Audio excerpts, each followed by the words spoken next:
গত 6 জন্ম ধরে ওই রাক্ষস যা পাপ করেছে তার হিসেব এই জন্মেই আমি ওকে দেব। এই জন্মেই ওর মৃত্যু হবে।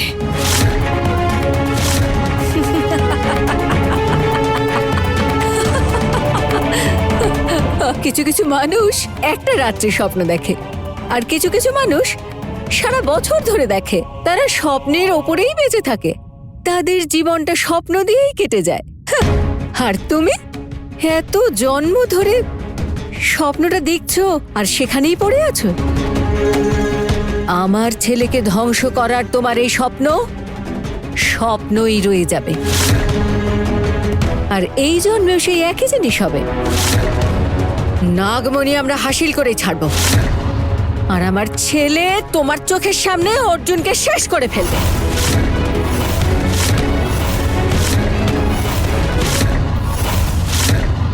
স্বপ্ন দেখছেন আপনি? আমি যতক্ষণ বেঁচে আছি আমার অর্জুনের কোনো ক্ষতি তো দূরের কথা, ওকে কেউ ছুঁতেও পারবে না, বুঝেছেন আপনি?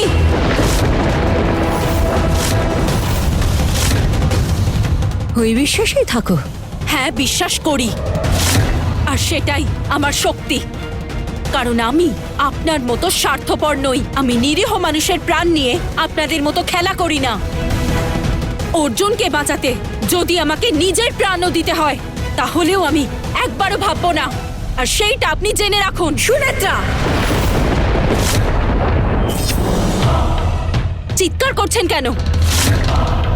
নিজের স্বার্থ সিদ্ধির জন্য আপনি আর আপনার ছেলে নোংরা ষড়যন্ত্র করে অন্যের ক্ষতি করছেন। এমনকি আজকেও আপনার ছেলে আমার স্বামীকে প্রাণে মেরে ফেলার চেষ্টা করেছে। কিন্তু কি জানেন, পরমেশ্বরের কৃপায় আমার স্বামীর গায়ে আমি একটা আঁচড় আসতে দিইনি।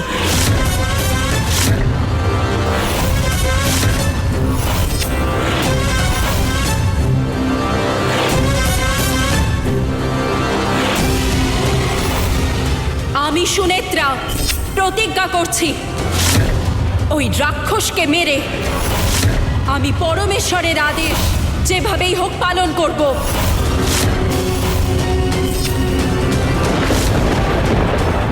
আগামী পূর্ণিমার দিনে ওই রাক্ষসকে হত্যা করে ওর রক্ত দিয়ে এই সংসারকে পবিত্র করব আমি।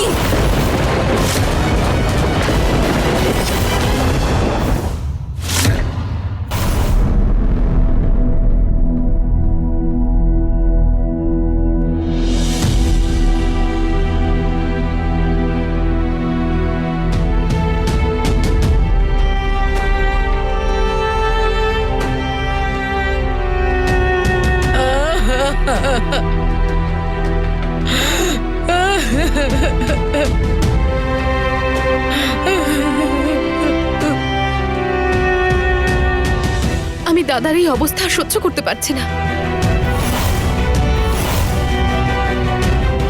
আমি প্রার্থনা করছি দাদা যেন তাড়াতাড়ি কোমা থেকে সুস্থ হয়ে বাড়ি ফিরে আসেন।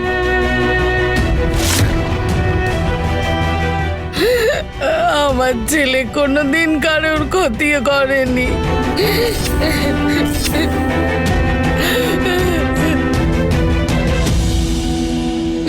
তাহলে ওর সাথে এরকমটা হলো কেন বলতো?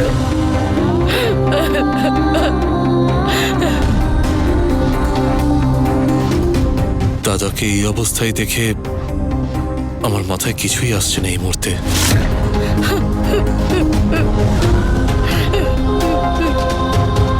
দাদা সুস্থ না হলে দাদার সব ব্যবসা আর কাজকর্ম সামলানোর দায়িত্ব কে নেবে?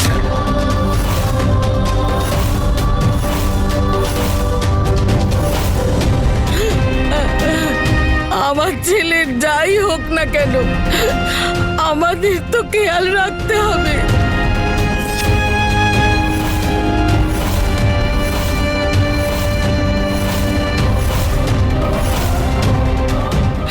যতদিন না আমার ছেলে ভালো হচ্ছে আমাদের সবাইকে একসাথে থেকে দায়িত্ব পালন করতে হবে।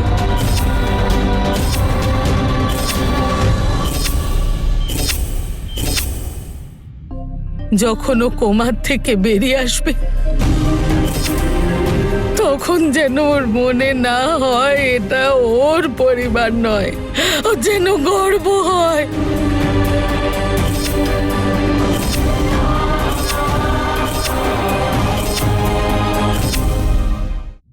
ও যেন গর্ববোধ করে। আমাদের সেই দায়িত্ব নিতে হবে।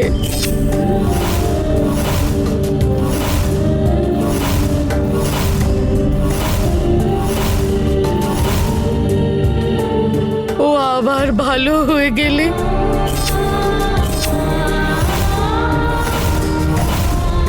আমরা এই দায়িত্ব ওর হাতে আবার তুলে দেব।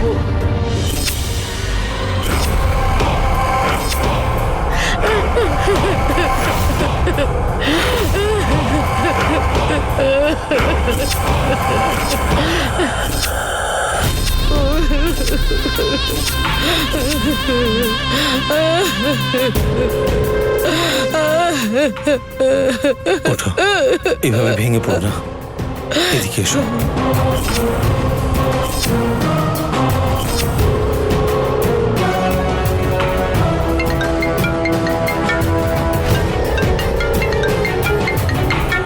হ্যালো, ইয়া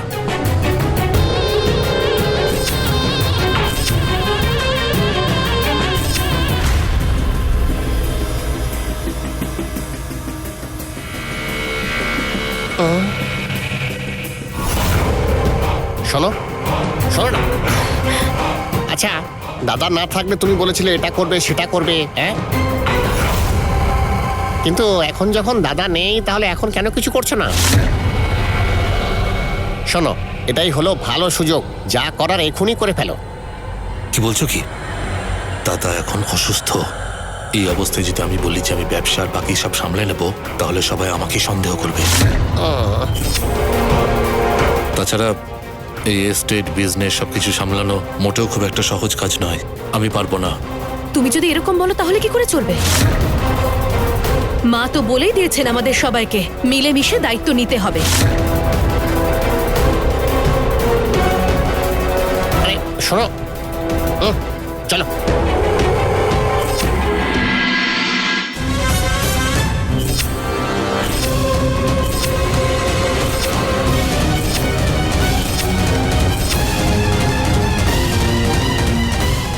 অর্জুন, হ্যাঁ সকাল থেকে তুমি কিছুই তো খাওনি সেরম। আমি তোমার জন্য কিছু খাবার বানিয়ে আনি।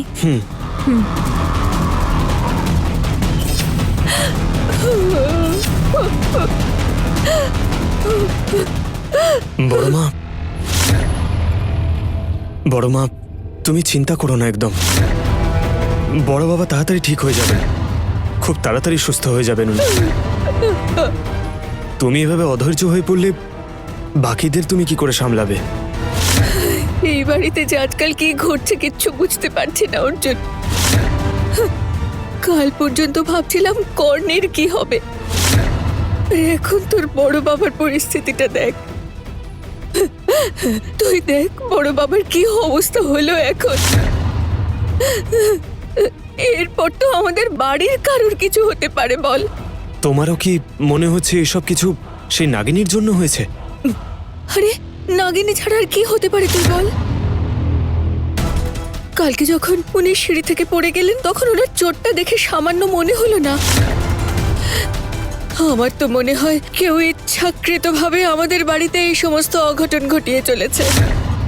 আমি যদি মনে করি যে আমাদের বাড়িরই কেউ করেছে, সেটা তো ভুল হবে। আমাদের বাড়ির কে করবে এসব? আসলে উনি যখন সিঁড়ি থেকে পড়ে গেলেন ওনার আশেপাশে কেউ ছিল না।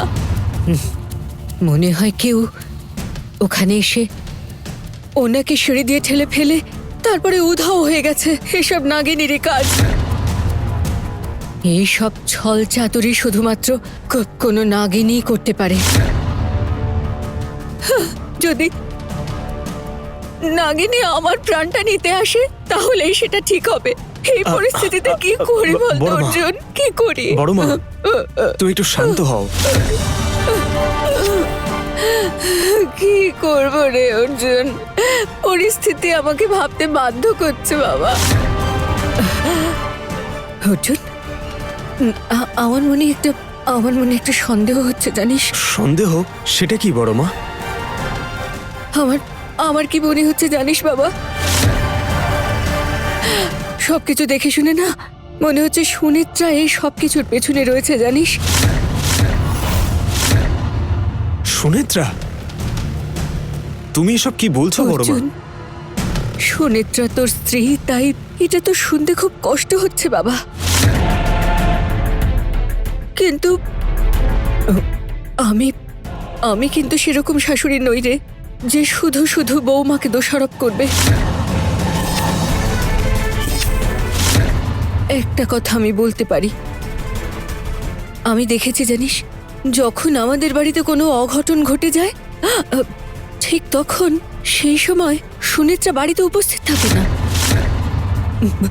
সুনেত্রা তখন কোথায় যায় বল তুই?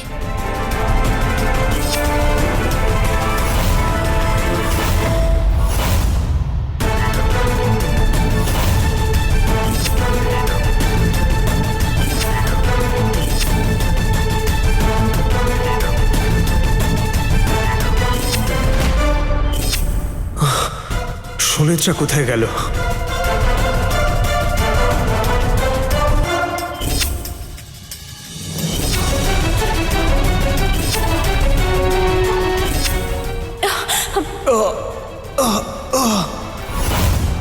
সুনেত্রা, তুমি এখানে কি করে এলে? সুনেত্রাকে তুই কি দেখেছিস? আমি ওকে খুঁজতে যাচ্ছি বড় মা।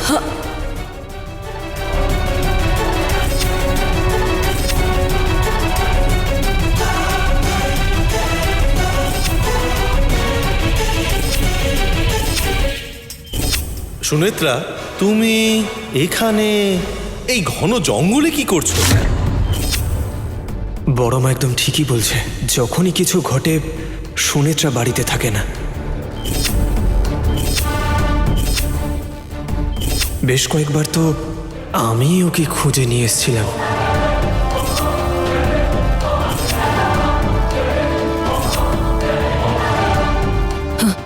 অর্জুন, সেই নাগিনী আবার আমাদের সুনেত্রাকে নিজের আয়ত্তের মধ্যে রাখছে না তো?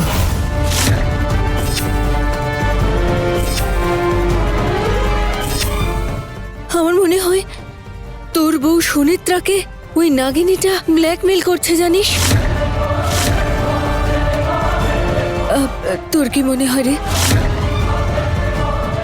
না, আমি কিন্তু সুনেত্রাকে কখনোই দোষারোপ করতে চাই না রে বাবা, কিন্তু তোর কি মনে হয় না যে সেই নাগিনী সুনেত্রাকে সামনে রেখে এসব করছে?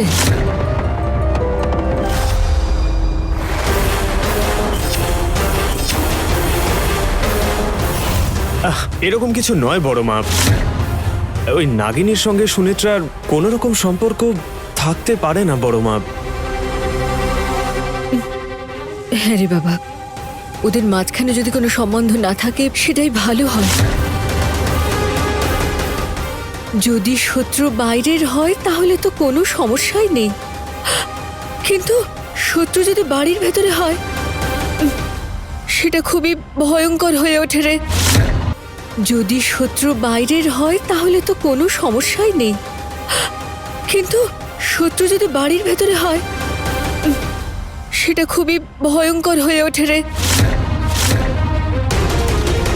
এই দেখ, আজকে তোর বড় বাবার যে অবস্থা, তার জন্য যদি সুনেত্রা দায়ী হয় তাহলে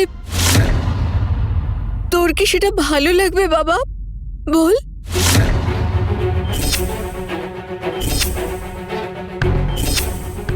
সেটা তুই ভালো করে ভেবে দেখ।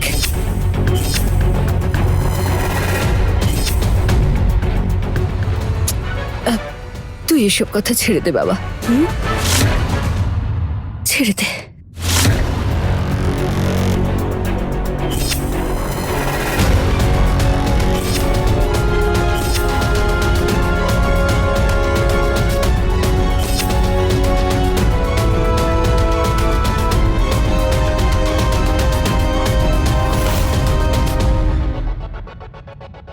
কর্ণ, আমি অর্জুনের মাথার মধ্যে সন্দেহের বীজ পুরে দিয়েছি। আমি ওকে বলেছি সুনেত্রাকে নাগিনীর সামনে রেখে সমস্ত কাজগুলো করে চলেছে। আমরা যদি বলি সুনেত্রাই নাগিনী তাহলে ও হয়তো বিশ্বাস করবে না, কিন্তু যদি বলি নাগিনী সুনেত্রাকে দিয়ে করাচ্ছে তাহলে ও ব্যাপারটা নিয়ে ভাববে।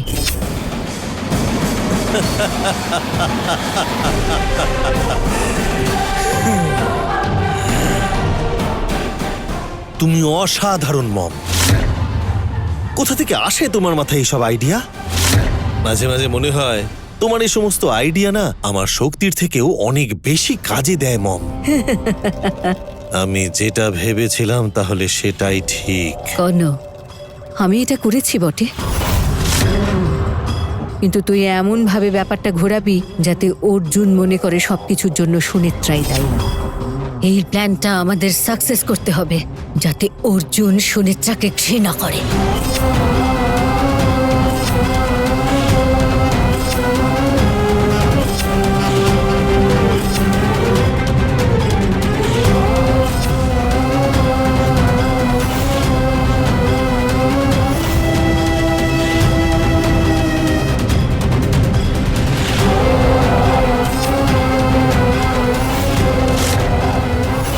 অর্জুনের জন্য দোসা বানিয়ে নিয়ে যাই।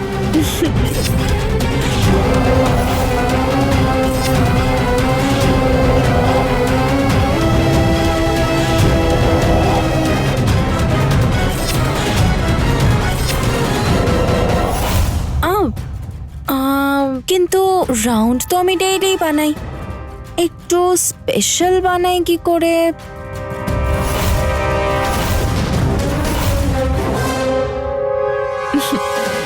মা যেমনটা করতো, আমার নামের প্রথম অক্ষরের শেপের ধোসা বানিয়ে দিত, আমার জন্য এস শেপের ধোসা বানাতো, আমার খুব ভালো লাগতো। তাহলে আমি অর্জুনের জন্য এস শেপের ধোসা বানিয়ে নিয়ে যাই, নতুন রকম কিছু হবে।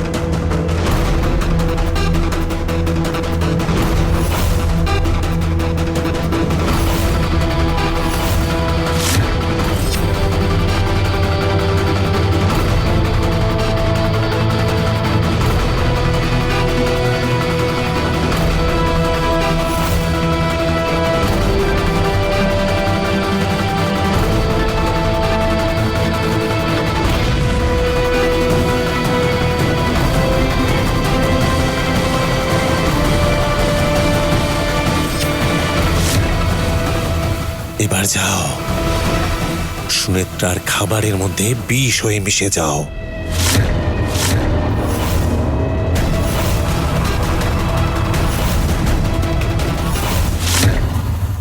এবার যাও, সুনেত্রার খাবারের মধ্যে বিষ হয়ে মিশে যাও। কিন্তু একটা কথা মনে রেখো, ওই নাগিনী যেন কিছু টের না পায়। হ্যাঁ, ধনে পাতা। এবার যাও।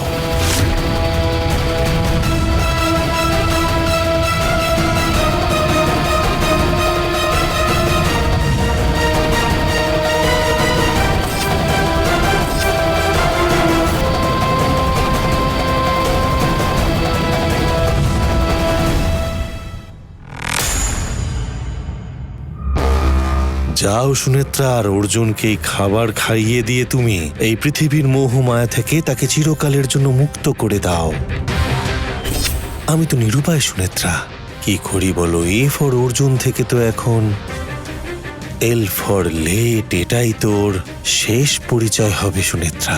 আর মাত্র কিছুক্ষণের মধ্যেই ও আমাদের ছেড়ে অনেক দূরে চলে যাবে। খেলা শেষ অর্জুন।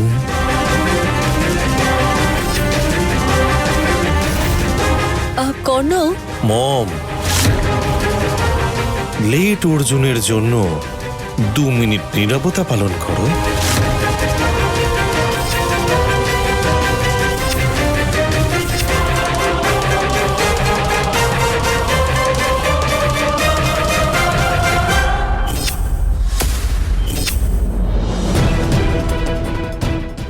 চাটনি রেডি? সুনেত্রা তাড়াতাড়ি এসো, হ্যাঁ, আমার খুব জোর খিদে পেয়েছে। 2 মিনিট, আসছি।